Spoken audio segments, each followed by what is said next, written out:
Our subject for this brief little presentation is one that fascinates everyone.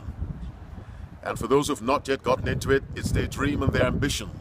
And that is the subject of marriage. In Genesis 2 verse 18, God said, it is not good that man should be alone. I will make him an help meet for him. Now people take that to mean that God said it is not good that people should be single. That's not what God was saying. What God was saying is, it is not good for people to be isolated, lonely, and without social support. Now, of course, Adam was the only man alive at that time. Eve came a few moments later, and God united them.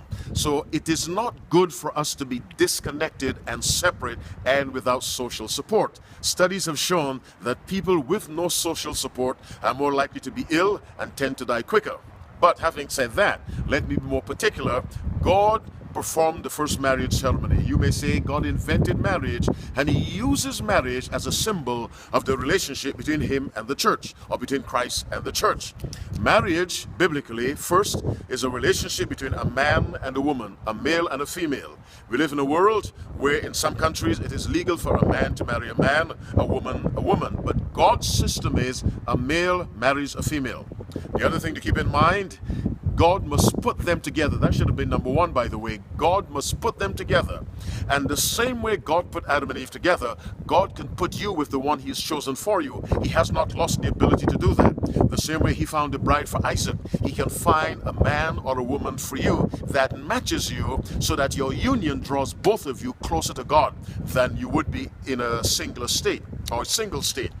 The other thing to keep in mind is God had one man, one woman, not one man, 4 women, 3 or 6 or 10, as some religions or social groups allow.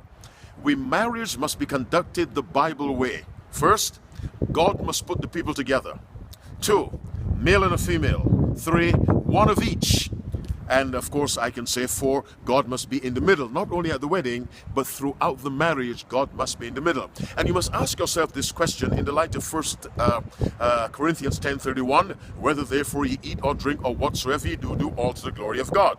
Then you must marry to the glory of God. Before marriage, you must ask the question, how will my getting married glorify God?